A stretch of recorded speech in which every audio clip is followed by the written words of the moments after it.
Here we go.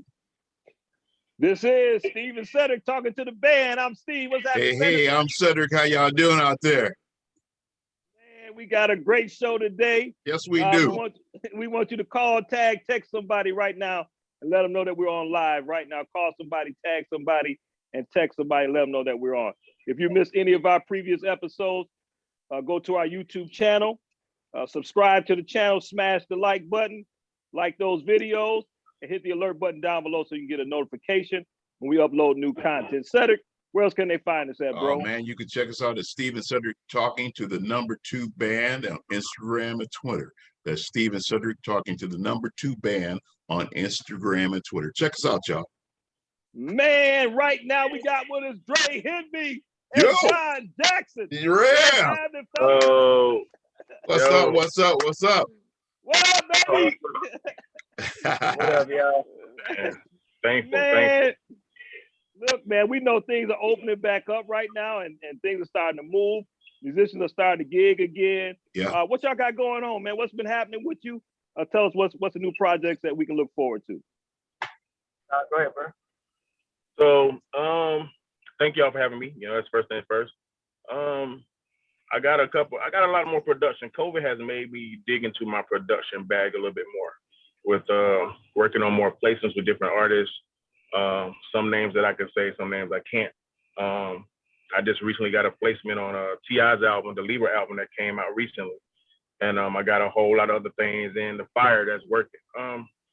So even today, you know, it's a nice, pretty day here in Atlanta. So, you know, everybody, you got a little outside event that we're going to play at momentarily, social distance with my mask on and all the above. You know, it's just, it feels good to play again, you know, after being, technically, I think it's been about a year since I've been home. I got off a tour March 5th, and March 5th of this year made a year since I've had a real major gig. So, you know, there's a whole lot of other emotions that go along with not being able to really do what, you know, use the gift that God has given you to your, you know, maximum capacity. But, you know, I'm thankful. You know, I'm thankful. Sure. Yeah, man. You know, for those of you that don't know, you know, John Jackson is the MD for Jacquees. You play with Angie Stone, 112, Jagged Edge, Richard Smallwood, John B. I mean, the list is so impressive, man. Wow. Yeah. Very impressive, man. I mean, we were introduced to you by a mutual friend who's been on the show before, DeAndre Hemby. Yeah. Man, and we thank you so much, man. Yeah. Yes, sir. Man, I appreciate you guys having me once again. You know, always got to show love to the hometown family and everything. Man, I so appreciate you guys calling me back. Excuse me while I'm driving to the audience. It's all good. There's a lot going on in this beautiful day. You know, like John said, you know, things are opening up a little bit, so I'm on my way as well to a gig. So excuse me, but it just feels good to be back. You know, slowly back moving. You know, it's been a lot with COVID, and we are opening up slowly. So it just feels good. I got me a situation tonight too, socially distant, but you know, it's gonna be fun. It's gonna be nice. A couple projects, you know, that I'm working on personally. Like John, because of the live music, it had to be a lot more studio work recently. Couple gospel artists, B. Chase Williams and Shabbat, old time vet of Take a Trip. If you guys, any gospel heads out here know that song. He's working on a new project. Sing a little bit for him, Dre. Go ahead and sing a little bit for him. Nah, y'all know me. I'm on the drums. I ain't singing. But work here is slowly coming back, you know, and definitely grateful to just, you know, still be relevant, still be getting the calls, and thank you guys again for, you know, having me come back on the show, man. You know, and have a good time. Well, man, you set the bar high. I mean, you already set the bar for how the show should go, and you know the kind of information we want to get out. You know, so. And we so proud of you, man. Yeah, we pushing you, man. Yes, sir. I know, man, and I gotta show love to the hometown, and so I had to bring my guy John on. You know, it's a lot that he can express to the audience and what you guys are show us about. So I'm excited, man. Let's get it, John. You know, list the name of people that you play with or either MD for. talk to us a little bit, man. I mean, who you playing with tonight? Who you gigging with? I mean, what's the show tonight? Tonight is just a local artist. Her name is Majesty. The name of the band is called A Touch of Magic. She recently just had a baby maybe 3 or 4 months ago. So she's excited herself about getting back out. So it's like, just trying to, even though I'm home, I'd rather not be home. But, I still got to find a way, to play, and we have different, whether it be a lounge, whether it be a cigar bar, whether it be somebody's, brunch, whatever it is, it's not limited. It's just one of those things of, I'm just really, really thankful, for the opportunity. And I could be completely transparent, even through the beginning of COVID. It was a depressing state, because of, I've been doing music full time since I was 17. Granted, it's not necessarily about the money per se, but when you're used to traveling and you in a different city, you're in a different country, often when that's kind of being stripped from you, it makes you like, whoa, and to me, music is, I'm not inspired by being home. My inspiration comes when I'm on the road. It comes when I'm meeting new people. And regardless of what genre, whether it's gospel, whether it's R&B, I feel like it's something inside of us that God has put inside of us that we can touch souls, we can touch people's lives, just by a chord, just by a drumlet, just by a cymbal swell. And I feel like, it's not only supposed to be in one genre. So it was a really depressing moment. I'm just being honest, because of, man, you're used to being on the go. I got a flight here. I'll sleep on a plane or I'll sleep when I get to the city, to everything being shut down and then you're not being able to do. We still had dates on the calendar with Jacquees, and I had some other things still going on with Denise Williams that once COVID happened, it's like, hey, okay, we shutting all that down. So now in your mind, it's like, man, and even with other musicians, I encourage our musicians, be smart about your money.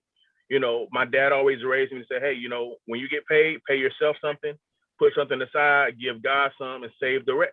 So that way you don't have to worry about, we live in paycheck to paycheck. A lot of people, if your business not right, and if that's what you want to do, hey, to each and every does it, so be it. But music has been my full-time occupation since I was 17 years old.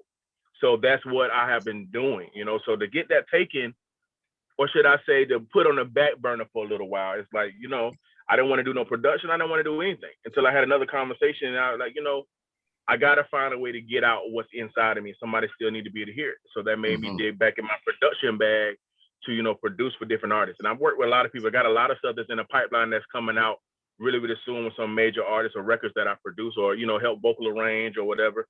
But, I'm just really, really thankful that, I haven't been lacking anything in this pandemic, and everybody can't say that, but God has blessed me, allowed me to not be lacking anything, and I'm thankful for that. Oh man, that's beautiful. Wow. John, before my partner gets started with his questions, I want to just say to you or ask you, since you've gone through this, I'm sure now you don't take anything for granted, man. Nope. Just the ability to go and play.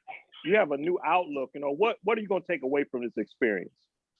Well, it's basically, it's kind of sort of the same outlook that I've had when I was gigging on a regular. I treat every gig like it's my last. I give it my all. I'm a professional. Is when it comes to being on time, lobby calls, all the above. It's one of those things like your gift. It truly made room for you. But at any given moment, your gift can kind of be halted just that fast. And so in that case, you still have to find a way in your gift to still be happy, still live, still love. I enjoyed the time being home to an extent, being able to just because any other time we don't get any rest. Any other time we flight, the sound check, the show, but to be able to be home for a little while, first couple of weeks, I like, cool. Then after a while, okay, I'm ready to get back out, But it's one of those things where you have to really be intentional about, your blueprint that you're leaving out or your footprint that you're leaving, in the industry, in the music, in the world, especially nowadays since social media is such a big thing. Everybody records everything. It's not like how it used to be. Everything's per view. Everything's on Instagram. Everything's on Snapchat, TikTok. So it's like everybody hears. And I always pray that regardless of what I'm playing, regardless of what I'm doing, somebody's touch, somebody's life is impacted positively by something that I do. And that's something I'm going to continue to strive to do. Man, wow. Hey, John, I want to talk to you. If you could put your MD hat on for a minute, man. All right. What goes into being an MD? How do you put together a group or just what goes into being an MD? So being an MD, in my opinion, everybody may have a different perspective. It's more to an MD than just calling the shots on the stage. It's more than say, hey, go to the 4, going to the 1. Being an MD is also, it's a mindset as well. You have to be able to lead. There's no friendships in an MD role. Granted, in the perfect world, you want to be able to bring all your friends on with you, all your friends to make, do these gigs, make you do all these things, but you're not able to. But you're not always, sorry about that. But as an MD, I look for people that are accountable, people that I don't have to babysit, to show up on time, to do sound check, or to learn your material. I look for people that make my job easier as an MD, where I don't want to hold your hand through this. I don't want to say, hey man, hey bro, we got lobby call. Hey bro, did you learn your material? I need people that are accountable, people that can say, you know what, because of this opportunity, it can make or break you in the industry. The industry is so big, but it's so small. So if you have a representation of, being late or not knowing your music or being unprofessional or being nasty or having an attitude with everybody, then that's going to travel with you as well. So even I use Dre for an example. Dre is my little brother. You know what I'm saying? Blood ain't going to make us no thicker. Yeah. There are times that I call him for the situation. I know, hey, Dre's going to be there on time. He knows how to program. He knows how to, hey man, what do you need from me? We've played for country artists. We played R&B. We played gospel. We played rap. We played a little bit anything you can think of. I also look for MD, somebody that's versatile, versatile in their craft. And also to the point where if it's a gospel event and I know you only play R&B, I can't call you for that. I don't want you to fail. If it's a jazz thing and all you play is R&B, you can't swing. You may not know how to swing. You may not know time signature. You may know feel. So it's all about securing the right type of individuals with you to make your job easy. It's about the chemistry. It's about the gel. It's about the oneness of, nothing else should matter on that aspect. Granted, things happen. You have your disagreements, but you can have a disagreement and you got, hey man, let's be professional. Let's still make this happen. You're not going to sit there and fight nobody. I've been in a situation where I had to fire someone that was a close friend of mine over 10 years. And I didn't want to do it, but because of how he responded with the artist and the artist asked me to, it's like, okay, you know what? There's no friendship in this. I got to do I got to do my job. He and I are still friends to this day, and he understood it, but it was a hard role to do. And that was somebody that I can confide in, that we did shows, we toured together before too. So like, hey, but to let somebody go, that means that much to you, it says a lot. So you have to separate the relationship of bros and homies versus, okay, hey, I'm your musical director. There's a whole another level that we have to make sure we're on, so we all can be productive, so we all win at the end of the day. Gotcha. So you have a core group of guys that you tour with, or you do everything with, or? It varies. So it really, really varies in the situation. I got a couple guys, like Dre is one of my number one calls when it comes to drums, but if he's not available, or if it's another situation, then I'll bring other people in. But every artist, so there's times where I'm booked with this artist, but another artist want me to do something. So I'll call the guys that I know, hey, they got a nice chemistry, they got a vibe together, and I'll spearhead it and still MD from a distance, so to speak, where make sure everybody has what they need, their conversation, their rooms, everything is straight, and it makes it happen. So I have a pool of guys that I know that are responsible and accountable enough that if I'm not there, the job can still get done. You know what I mean? Gotcha. So have you ever been on a gig and you seen a guy and you said, man, I want that guy to play with me? You ever picked a guy just randomly like that? Well, yes and no. And I say that yes and no because a lot of times, you see you in a situation where you got guitar players. Even in Atlanta, it's a bunch of guitar players, but there are not many guitar players that I feel, in my opinion, that can hold it down like that. Guitar, it's more keyboard players, it's more drummers, more bass players than anything else. But I've been in situations where I'm at somebody else's gig listening, and I'm like, dang, that guy dope. Let me meet him, and find a way to utilize him and later on. And I've done that, and I still do that to this day. Or just with guitar players in general, I'm harping on guitar players because they are a very, very presence, creating a space. Because if you think about it, and no slight to any guitar players, but your chord, normally in a situation, people want to bass, keys, and drums. Guitar, horns, and all that stuff is just extra. Right. So if you're going to play guitar, it has to serve a purpose. You have to create your space, your rhythm, or your lines. So it's like, okay, you're not just here, and that's something that I really, really look forward at. That's good. That's good. Hey, what's the difference? Is there any difference in playing with a Jacquees versus a Denise Williams, preparation wise? There's a big difference. When you say Denise Williams, that's old school. So it's a lot of new style stuff that I would do with Jacquees that I can't do with Denise Williams. Her music, Silly of Me or Free or Black Butterfly, we try to stay as true to the genre as possible. Granted, I do have the freedom to add stuff to it, but I think genre, I think age, I think I grew up listening to Denise Williams, and that's the funny part about it. God worked that thing out that listening to Denise Williams, and I'm her musical director to this day. So that's something that's like, wow, it's a very humbling thing, but it's all about your mindset of a genre, how you approach it. I can't do runs that I may do with a Jacquees or different orchestra hits with Jacquees with Denise Williams, because her genre of music, it doesn't require that. It's not that. It's straight, hey, it's about locking that groove in, locking that pattern, locking those sounds in, and going from there. Jacquees, you got a little bit more freedom, where you can say you can add a little bit more. He's more, he's modern day. People look for a whole lot of more flashy, showy things in that music to make it okay, cool. Yeah. Wow. Is that the same with you, Dre? Dre, is that the same with you drumming? Your approach? When everything, we didn't touch on this the last interview. Everything when it comes to preparation, you got to consider one, the artist. You got to consider two, the genre.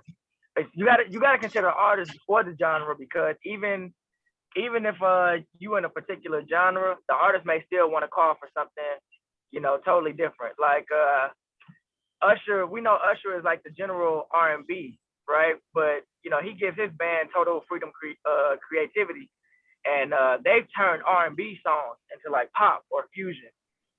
So first thing in preparation I do on my end is definitely just consider who I'm playing for, and what are they looking for.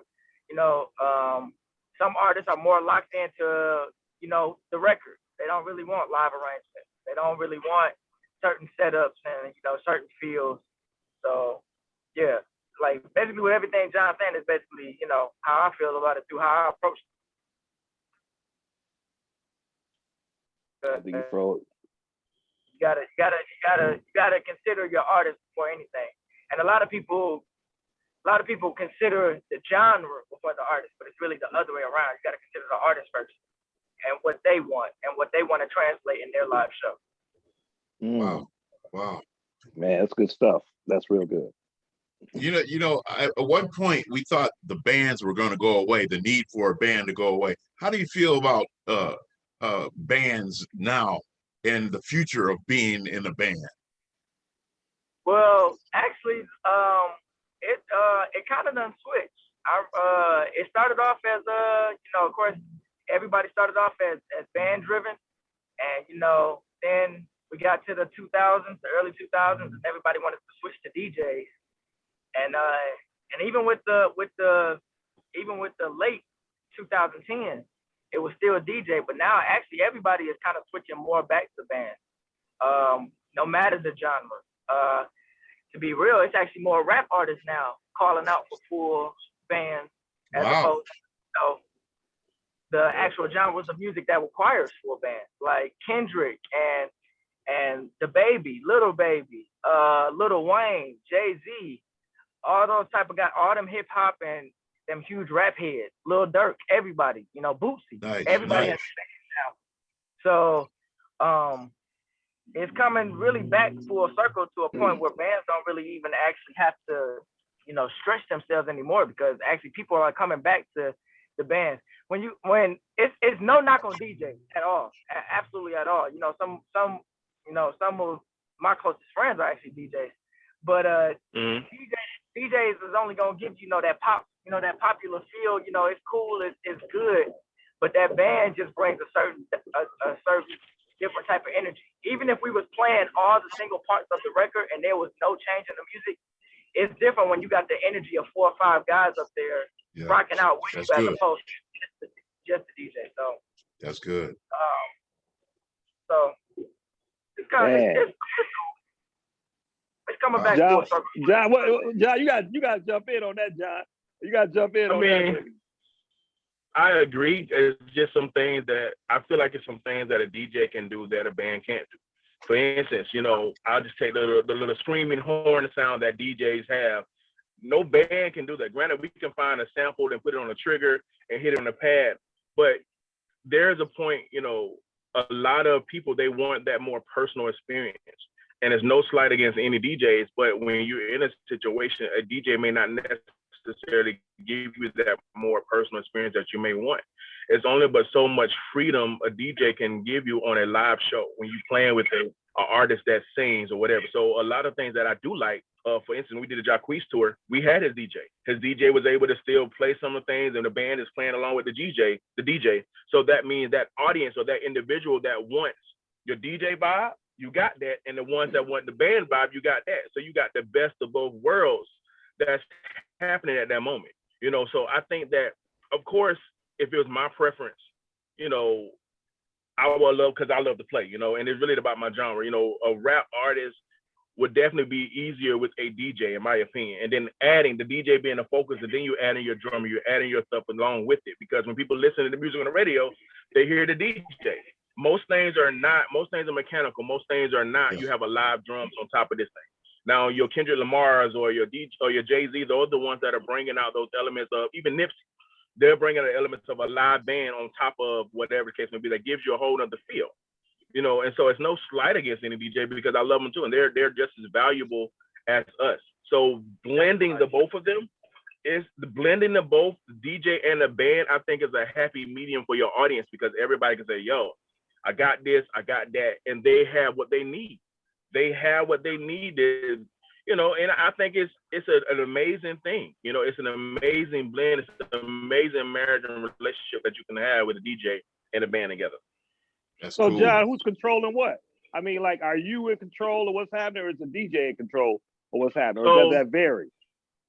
There are certain segments where, and this goes to another role of an MD. Being an MD is not always about taking charge. It's not always about being the one that said, oh, well, I want this, that's not what it's about. You got to know your strengths and your weaknesses as an MD. I play with guys that are drummers that are MDs, but they don't know anything about keyboard. They don't know the notes. They don't know that. So that's when they say, okay, hey, John, I need you to lead this song because you know how to call the notes. You may know the 4, the 5, the 1. You know how to play the patterns versus you're a drummer, you're trying to play, you're trying to articulate notes that you may not know. And it's no slight. I'm sorry, I hope that didn't cut off. It's no slight against any drummer or anybody that's an MD that's not a board player. But when you're in a situation like that, DJ has a segment where it's all the DJ bring us in, but there's still a oneness that everybody has. Like, okay, well, this is my time to shine. This is what it is. But you still have that respect for your musical director, where nobody's stepping on another person's toes. Nice, nice. Yeah. This question is. It's a lot to go by now. Go ahead. This question is for both. What do you say to the young artists out there that's listening to this that wants to do the same thing you guys are doing? What advice do you have? What's your best advice? John first. Follow your dreams. And it's no big or small way. There's so many different. It's so many entities in the music industry that you can be, whether it's an engineer, so much that you can do. So follow your dreams. Go for it. There's no right or wrong way to, in my opinion, it's no right or wrong way to accomplish your dreams. You know what I'm saying? I've been in situations where I've got my no's. I got my, oh, well, you're not ready yet. Or I got my, I've been in a situation even back in the day in church where if I'm playing drums, and yeah, I play drums a little bit, don't tell nobody. But if I'm playing drums and I'm dragging behind, I'm from the age of, okay, hey, I need you to get on up, and we're gonna let brother just get there and finish the song. You know what I'm saying? So I think Steve been in position.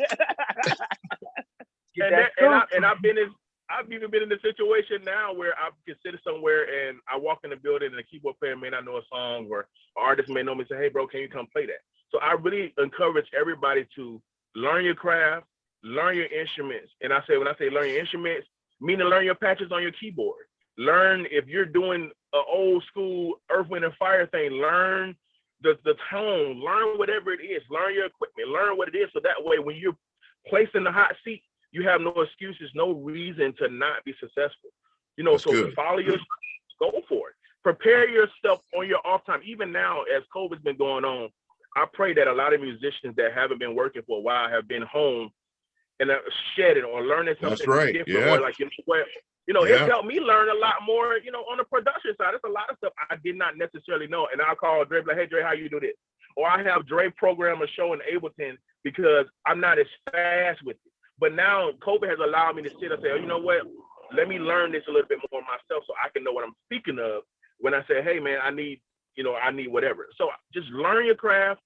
Learn, sky's the limit, man. It doesn't matter how young or old you are. It's really go for it. If it's a gift, if it's a talent, if it's something that the desire you want, whether it's learning bass or go for it. It's no reason you can't do it. You're the only one that's in your way. Yeah, beautiful. You're the only one. Don't always take no for an answer. Saying no does not mean not right now. A no is not necessarily a denial, as people say. It could just be not right now. And it could be, okay, well, you got to prepare yourself a little bit more. But, you're going to eventually get that yes. You're going to eventually get that one call that separates everything that you have going on. And that can really, really make or break your career. Man, that's great, man. D? And then to even go a little deeper into that, follow your dreams, but know that it's not easy to follow your dreams. Like, the man hours that you have to prep yourself to even do what you want to do, like, not even just beyond not even just with music, but anything. If you really want to do something, you really got to put the man hours to make sure that you are personally the best that you can be at what you want to do. Michael Jordan and LeBron James and Kobe, they didn't sleep. They regiment will be 4:00 in the morning. They in the gym and doing all type of year-round exercises. Same with musicians, if you want this, if you want even just the opportunity to have this, you got to put in some serious dedication time. Like, I think I remember one of the things I said on the show that I did with you guys the first time was, when everything does open back up, this will be the time that everybody really gets the opportunity. Everybody is going to get back on the road. Even playing field there, yeah. Yeah. So it's an even playing field for everybody. So, this is the time where you need to be honing in instead of going out with your boys or going out with your girl or doing whatever. Like, if this is what you truly want to do, you got to put down basketball. You got to put down video games. You got to put down anything that could really be a distraction. Like, you got to lock into really what you want. That's good. Like John said, he's been coming to me more, for production. I don't know everything about production myself. I've been reaching out to some of my other homies to learn more of what I can do production-wise or programming-wise, and then also translate that knowledge. Well, he ain't lying about that Ableton, man. I've been trying to learn that myself. And so, when you deal with that's dogs, a beast. Man, so if you don't know what you're doing, like, so this is the time where while nobody is working, put the man hours in to gain some value about yourself. It's easy to just be a drummer. It's easy to just be a keyboard player. What else can you do besides that? Can you put together shows? Can you translate shows? Do you have enough of a musical vocabulary to know how can you translate a show for your MD? How can you translate a show for your artist? How can you translate the show for the genre? Reflecting back to one of the things that John said, when you kind of building a team and when you're dealing with people who are versatile, after working together for so long, John doesn't have to ask a lot from me. If John says, no, I want you to switch this up, he doesn't even have to necessarily say, he doesn't even necessarily have to, try to play it out on drums for me. He can beatbox it and I'll know what he means. Yeah. And on the vice versa, he says, drummers and bass players can be MDs. I can't play keys, but I do know enough theory, and I know actually, I have relative pitch. When I'm spearheading something, and I call John in, I want this idea, so I can sing it, I can hum it, like parts and everything, or I can say I want it diminished instead of in the minor. Right. I want this, I want that. So, all of that comes with time and practice. So right now Yes. is the time for everybody to really learn everything that you can. Learn your vocabulary, learn your patches, like John said, learn your instrument, learn the tones of your instrument. I can't play a R&B kit with my toms tuned high on a country and rock joint that requires 4 tones. Right. John can't use an EP piano for, can't use or a saw brass patch, and he's playing country music and he's Right. a honky tonk or something like that. That's what separates the men from the boys, man. Yeah. And it's small stuff like that. Everybody can play out here, but your knowledge though that comprehends past just the playing is That's what good really stuff. gives you the chance to go to the next level. I got a question I want to ask you guys. I'm gonna start with you, John. I mean, you have to have some vision. Talk about that. Musicians having a vision, especially when you MD of how that show should look, how it should, how the order of songs should go. What goes into that vision, or talk a little bit about musicians having a vision. But I use the way I approach everything is like a story. You look at a book, your favorite book you could think of.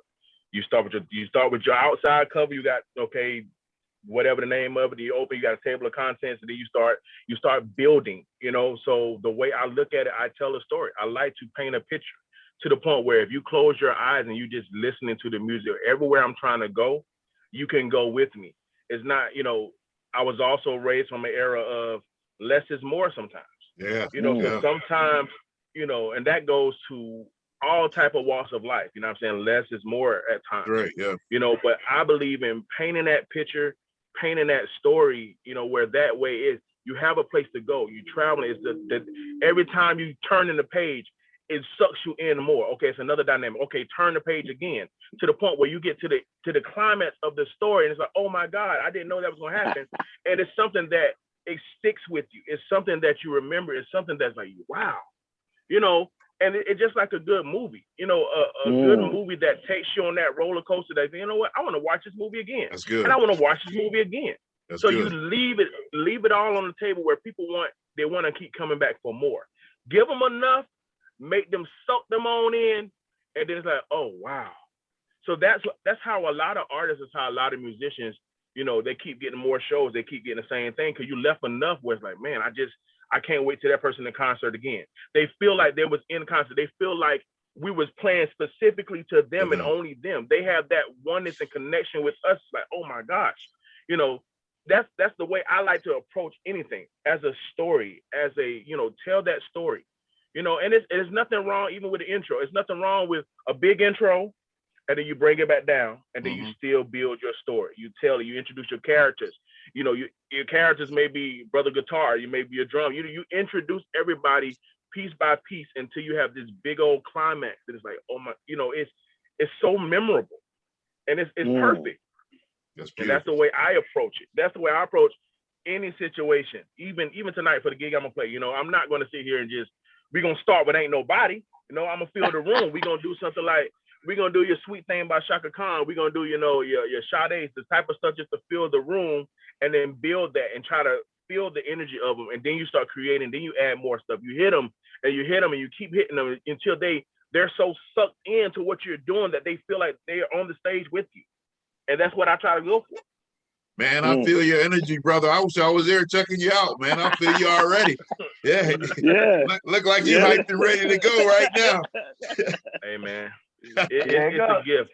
It's truly a gift. Like, and I'm really thankful for the gift, and I can't say that I'm the best MD or that I know it all, but I'm the best at the version of being myself. And I haven't had any complaints with artists, and I try to develop relationships with the artists so I can know what they want without them saying anything.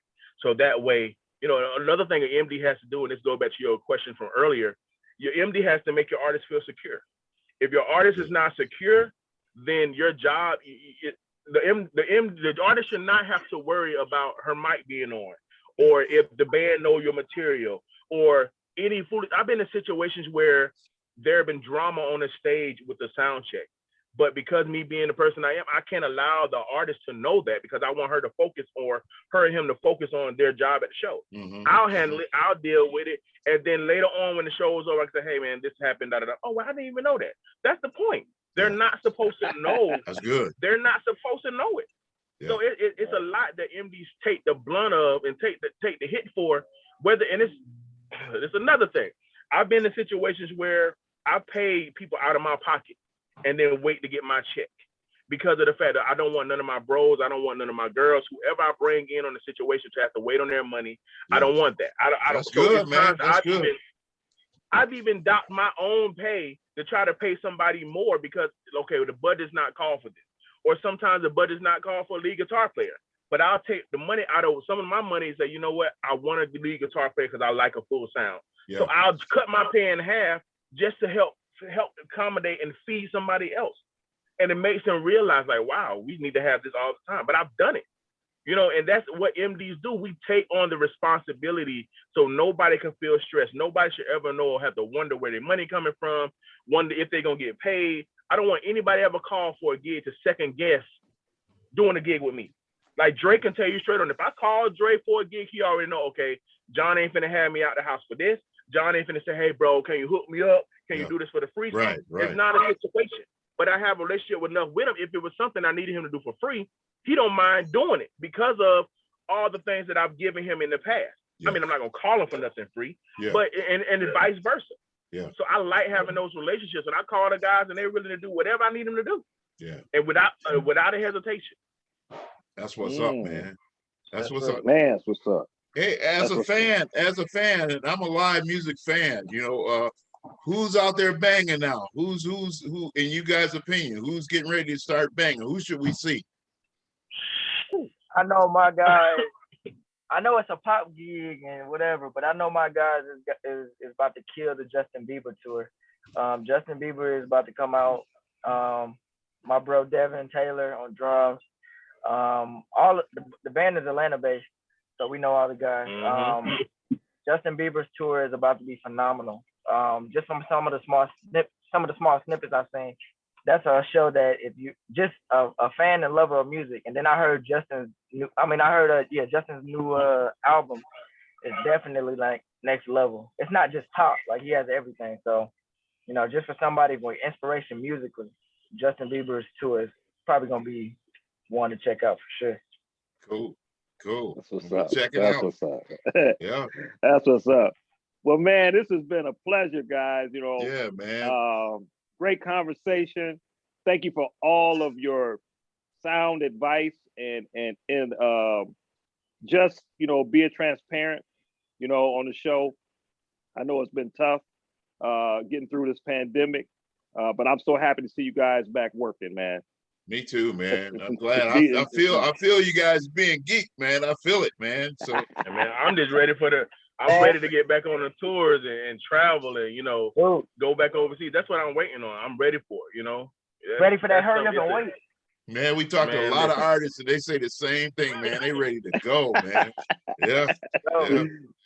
Yeah. They saying by June we can be fully back. So. Hopefully, man. We gonna see what happens.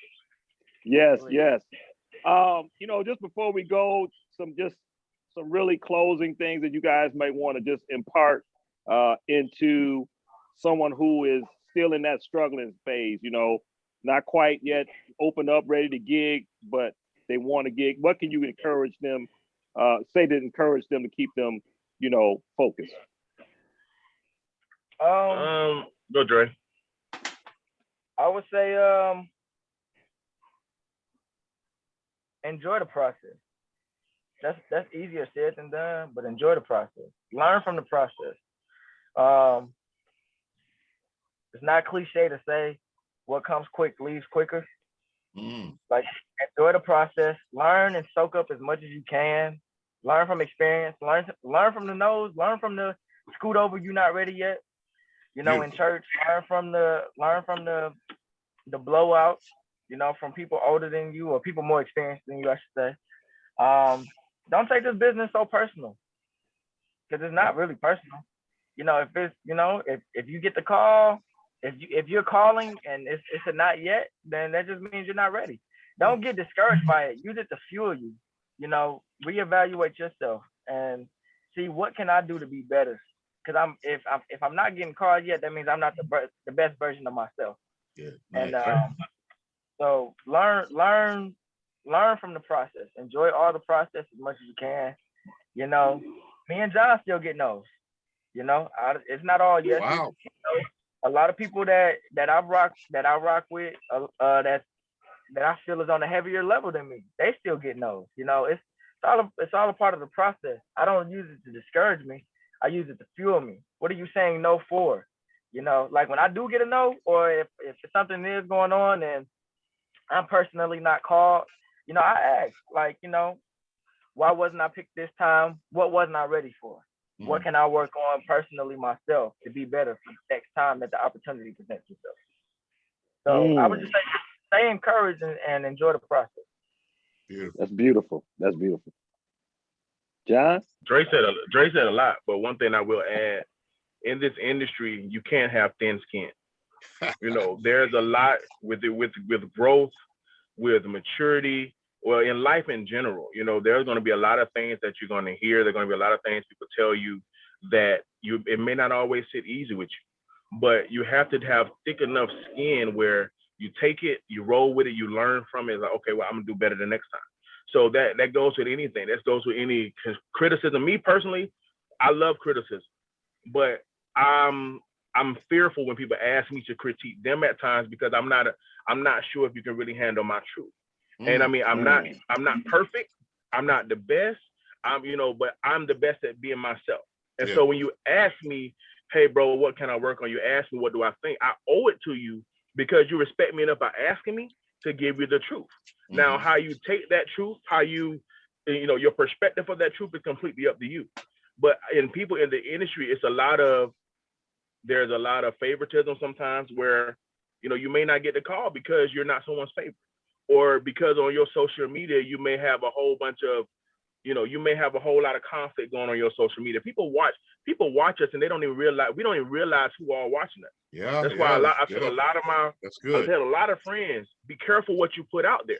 Because if you put out this drama or you put this out there, people are going to see it and the word's going to travel and you won't get any work because people are going to feel like, yo, that person got too much drama going on in their personal life, whatever. So it's all about you're your only hold up in anything. You know what I'm saying? So developing thick skin in this time off right now, prepare. Always prepared. You're never too old to learn. You're never too old to learn. Right. You're gonna learn. Right. Yeah. My dad is 69. My dad's 69 right now, and I still show him stuff on the keyboard. Like, man. And he shows me stuff. My dad Your dad play keyboard? He shows me stuff. I mean, granted, I'm 34, he's 69, so there's a whole time warp gap here. Yeah. It helps me when I go into these older situations and I have the traditional services that I gotta play, and I gotta play, I gotta play a different way. It helps me. Yesterday I played a song that I didn't know how I knew the song, but then I remember as a kid my dad played these stuff on a vinyl growing up, and so it just went on in there. And I'm like, why do I know this song? But I really, soak up all the knowledge that you can. Find you a good mentor. Find somebody that that's going to be honest with you. The truth ain't going to always be easy, but they care enough about you to get you to the next level by telling you the truth. That's what it is. That's it. That's life. That's in the industry. That's music. That's in relationships. If somebody cares enough about you to give you the truth, you got to find a way. Okay, let me take this. Let me process this. Let me find my fault in it and see what I can do, and then go from there. Man, I can piggyback off of last piggyback, and then I'm done. Like when it comes to having tough skin, that tough skin first, it starts within you to know.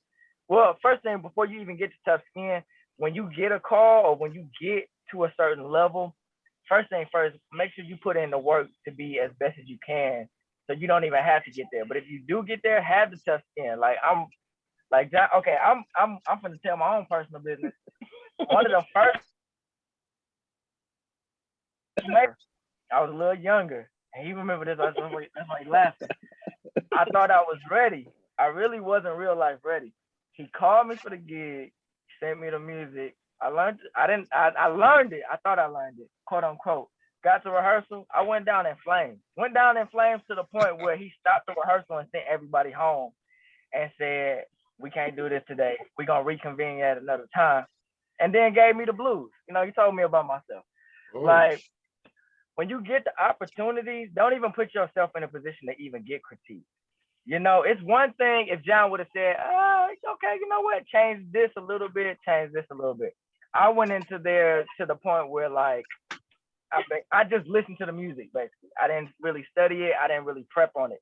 Don't put yourself in a position to even be there. If somebody trusts you enough to call you, make sure you put your top foot forward. Like, that is for real. Make sure you put your top foot forward. And then you won't even be in a position to even really get critiqued like that. It's a difference between being critiqued versus a little bit of guidance as opposed to what somebody is doing. Yeah. So have tough skin, be prepared, and really, really do your homework. And if somebody is calling you, don't. It only takes one bad phone call to say, he wasn't ready, so he didn't learn his music. Okay, that could have damaged me. Yeah. Came back and I knocked out rehearsal. So that's cool. it did get better. Well, it did get better, and I ended up doing what I need to do. But with the tough but sometimes it takes that. Yeah. That was another level of me building tough skin, because it was like he ripped me a new one, and it made me reevaluate myself. Yeah. I think that's the hardest part with a lot of people taking criticism. In this game, you're not a know-it-all. You don't know nowhere near as much as you think you know. Yeah. And even if you do think you know, and you could be potentially right, you're not right. Right. The MD and the artist are always right. Yeah, right. You're not right. Yeah. It's like being married. Yeah, right. Exactly. Yeah. Even when you're right, you're wrong. That's right. That's right. It's the same relationship when it comes to the artist and the MD. You're not right. I don't care. Yeah. You're not right. Yeah. Man, fella, take your thick skin and just keep moving forward. That's real talk. That's real talk right there. And let me ask you a question. Where can we catch y'all together at? Where we got some stuff. We got right now, and I got a whole lot of possibilities. And once I'm never one of those people to speak too soon until things are lined up the way they are, but I got some possibilities, and what I will promise to do is once I get these things solidified, let y'all know when, so we can, make that connection.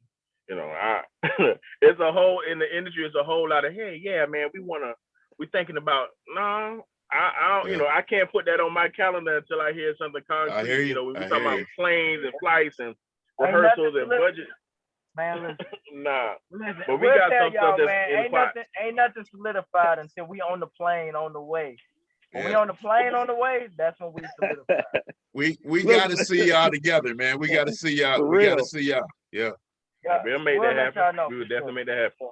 Hey, man, before we close out, this is not Black. I'm sorry. This is Women's History Month. You got a lot of females that are jamming, man, as musicians and really getting it in. Give us your thoughts. Have you worked with any, and give us your thoughts on what do you think about women just now? They're really stepping up in this game as musicians. All female bands. Well, women, it's an even playing field. Yeah, man. We know some people down here. We know some women down here that will outplay dudes any day. I mean, it's we have my good friend Natalie Reagan, keyboard player. She played with me for Donnie McClurkin, and oh my God, we have DeAndre Curry on drums. We have Jay Latoya on drums. Like it's we have women out here, just out here in Atlanta. Like I know it's plenty of women in LA, plenty of women in New York. Nikki Bass and the Rhonda Smith, the bass player for Prince, and Beyonce's band. We're familiar with a few of them. Nikki Glaspie on drums, and Tracy on keys, like playing for Monet and stuff. Like there's women out here, man, that's easily killing a lot of guys out in the here. game. Yeah. It's a very even field out here. So I'm all for it, man. You know, I'm not one to be like, okay, she can play for a girl. Like, no, like if women can play. Like, and that's I can't even, me personally, I ain't gonna be the one to say it, because I mean, shoot, there's guys out here that suck. I can't say a woman. There's guys out here that suck. So, you know, like, somebody could say I suck. You know, it's all preference at the end of the day. I mean, but there's plenty of women out here, man, that are killing. Like, to the women that I do know who are musicians, singers, and everything else, vocal producers, I respect the mess out of y'all. What's up? I don't see gender. I don't see gender in the band or in the industry, you know, because at the end of the day, I don't see the gender. I don't feel like, okay, well, she's less than because she's a girl. You know, I don't see, he's greater than me because he's a guy. You know, I know women that are run circles around a man on some things, and I know, you know, vice versa. So I don't see a perspective of, everybody don't want to call me today. I don't see a perspective of, oh my God, well, because she's a girl. No, I don't see that. I've even been in situations where artists want to let the whole band go because they prefer an all-girl look, which is fine, you know. So I don't see the gender. They put their pants on for the most part the same way as we do. Yeah. And I mean, and most of them can hang with us. Some of them, they have the stamina to build or to go with us. They can play a full show. You know what I'm saying? I do feel like some women, they feel a little intimidated at times because of some of the ways guys make them feel when it comes to, oh, well, you're just a woman, you're just a girl. No. Women are, I mean, granted, a woman can never be a man, to put that out there. But when in this gift, I do not see gender. I don't see, oh, well, she can't get this gig because she's a girl, or because she has long hair, or because, you know, she has breasts, or, you know, I don't see that. There are people just like, they're my musician sister, musician brother, like anybody else that can really, really dominate. And they have, I know plenty of them right now that they've done major traveling, major touring with different artists, and they hold it down. They can hold it down. But I also know some guys that are not up to par. Like, if you close your eyes and listen to them, you wouldn't know there was a woman. Wow. You wouldn't know. Wow. So I don't see gender. You know what I'm saying? Their groove, their pockets, their feels, it's the same difference. It's the same difference. It's just coming from the opposite sex. That's some cool stuff. All it is. That's some cool stuff. That's what's up. Well, fellas, man, we thank y'all so much, man. We appreciate it. We appreciate it, y'all. Oh, man, we appreciate y'all having us, man. I appreciate the opportunity, man. And we can't wait to see. We can't wait to see y'all live, man. Can't wait to see it. I'll let y'all know, man, when we shoot up to Chicago and we got a Chicago show. Cool.